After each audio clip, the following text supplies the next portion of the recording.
just discussed about the open-ended question. Some question, some prompt is given, and students are supposed to elaborate it. So they use different way and different thinking, and they elaborate the particular answer. Okay, you can see what is the changes in climate during this particular year 2020.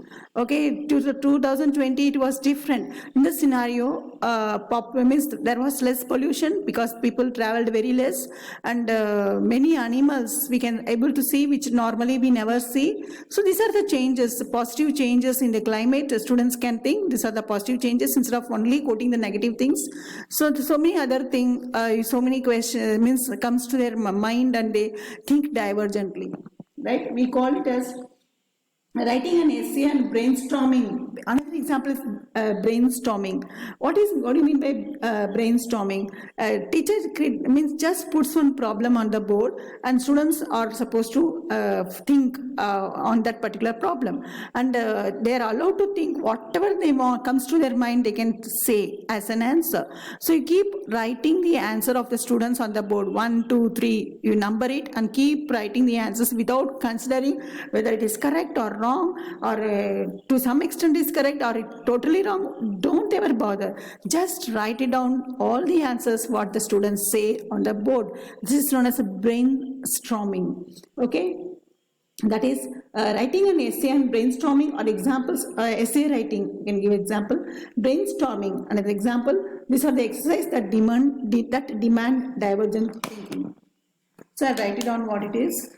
Writing an essay. First example is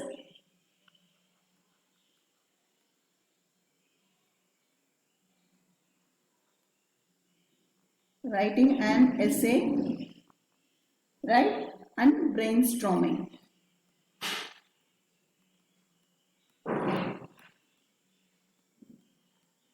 Okay, these are the examples of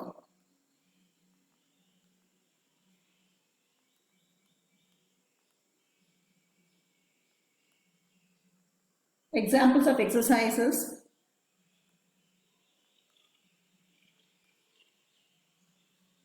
that demand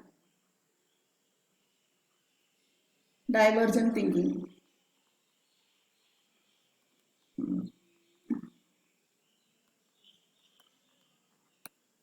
Right? Here creativity plays very important role. Creative, something new, right? For example, artist. Okay, there are different types of artists. There's something new picture they draw, right? And for example, like this also, if I draw like this and I'm telling you, whatever comes to your mind regarding this drawing, please tell.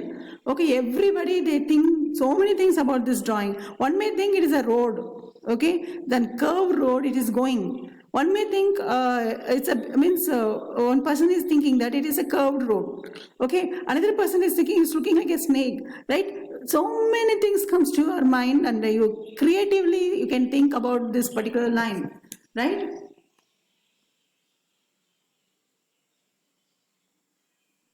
Okay, creativity plays an important role. Okay, in this divergent thinking, creativity plays an important role. As students usually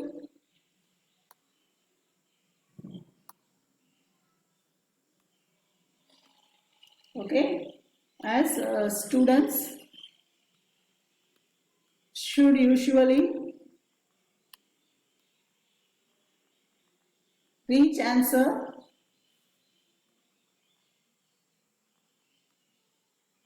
answer they did not anticipate upon processing the prompt. Okay.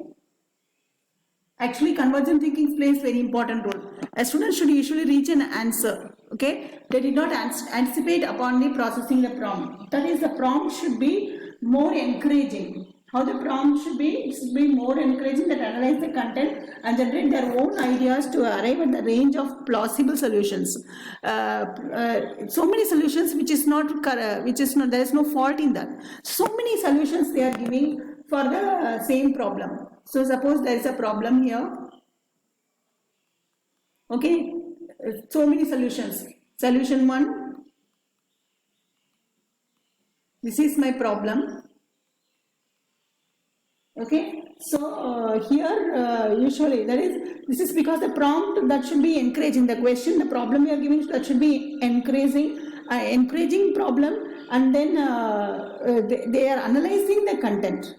Okay, what they do is this problem, they analyze the content.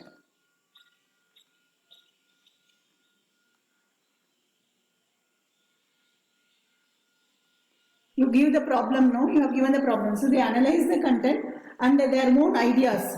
Solution 1, they generate their own ideas.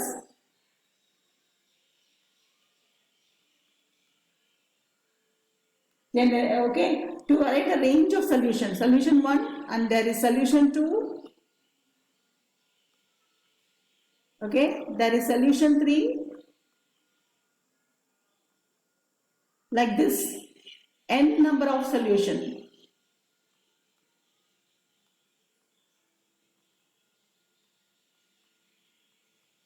For the same problem. So these are different solutions, no? They think out of box, okay, different. So all the solutions are different. They think divergent. So each and every student of yours are giving different types of solution to the same problem. So they think divergently. All these solutions are not wrong. They are plausible solution, right? They are not wrong. They are correct solutions only. Okay? There is no mistake in that. Right? So now that you understand about the convergent divergent thinking, okay? We'll see some examples of convergent divergent thinking. The first example is creation of the content appropriate. You have to create the content for your students which is appropriate to divergent and convergent thinking. First one is when you ask the questions in the convergent thinking, you can ask question like this: what are the components of animals' diet? Student will answer, these are 1 component, 2 component, 3 component, 4, they will answer. So this type of answer is known as question you are asking that student should think convergently. Now if you want your student to think divergently, what might happen to some region, for example, India's ecosystem, if animals were, animals were herbivorous instead of carnivorous. So if all the animals are herbivorous and none of them is carnivorous, then what will happen? Okay, what will happen to the ecosystem? So if all animals are herbivorous, the first answer will come to your mind is there won't be any plants. All animals are eating plants, and then number of plants will reduce. So animals also will reduce. So like this, so many other type of you can come out with some other different answer also for this according to your thinking. So here this question, what happens, means what will happen? Your mind starts thinking, this may happen, that may happen, even this may happen, like that. So this question is typical example of divergent thinking. Now, one more question for convergent thinking. There's extensive debate in the scientific community about the phenomena. Okay, there's a extensive debate in the scientific community about, you can just give one phenomena about something is people are talking about. For example, I am talking about the animals are given artificial insemination. Okay, if it is given to the animals like this, what will happen? So what are the primary reasons for this giving the animals insemination, right? Like this, if you ask, then students will give the answer exactly to that particular point. Then if you want to convert the question, another question as divergent question, suppose that this insemination means what you are telling is when the animals are given artificial semen to them, and then they become that animal cow become pregnant, and it's not usually what animals do. So and then you, because of that, it gives calf, and milk yielding of the cow is increased. So if suppose that insemination never occurred, how would life within the community, how it will function, how it will be different? So it is actually you can think so many answers for this. Next is, what are the short-term convergent thinking? What are the short-term causes of some event? For example, this one, corona. What are the short-term causes of corona which originated outside of the country where it occurred? Right? What happened to? What are the because of this? What happened? Right? But this happened originated from China, not from India. So how it means where it occurred? So where this corona has started, and what are the questions related to that? Then immediately the students will answer that what exactly happened. You can, another type of divergent thinking is, suppose that some historical event you can state where actually addressed by means some world leader is addressing that historical event, what might have happened differently in historical event. So what might have happened differently in that particular event? So this type of question thing, people will think differently. Means the event is already actually happened. If this event does not happen, then what? For example, if you think about the electricity, right? When electricity is invented, okay, then now we are using the electricity and all. Suppose you ask the question, if electricity is not invented, how the world would be today? So you can answer differently for this. I can ask, such type of question is divergent, means demands you to think divergently. So these are the so many examples you can talk about the convergent divergent thinking.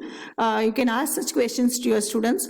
So the questions you are going to ask the students should be very beautiful, and it should create one sort of impact on the students. Then only they will think divergently. Otherwise, the question should be very encourages. It should be encourages and it should motivate the student to think divergently. Okay, you can create your own questions like that. Now, keep these tips in mind to create your own convergent and divergent. Focus at the beginning. Means you should focus on the beginning. That is, before you get into the nitty-gritty of crafting a question, before you start writing the question, you should understand first. What you should understand is, you should understand that first few words are most important. What the question you're asking, no? First few, what, which, where, and all. So that's why they will largely deem what kind of responses you will receive. So the question, the framing question is very important. The way you frame the question, the way the answer will come out. So the convergent questions are typically start with what will happen, when, where, what, all this. So divergent questions, how could, what might, okay? Suppose you are asked, like typical mathematics one, mathematician, suppose this has happened, suppose this does not happen, then what might have happened? Like this, you throw such sort of questions. Next is search far and wide for the answers. Okay, validating a question starts with the finding answers. You should not have a tough time answering convergent questions. Convergent questions should not take much time. So flipping through a textbook, just see the textbook, your notes, or on some online resources, just you can easily find the answer.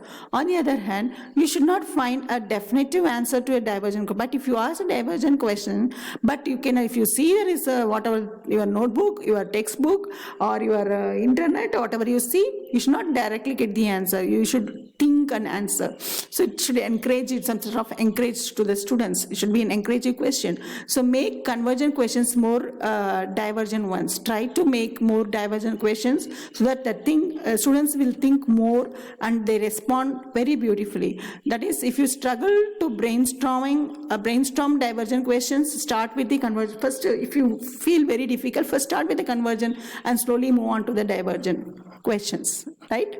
So this will help you a lot. So first you should be familiarized with the convergent, then you go to the divergent.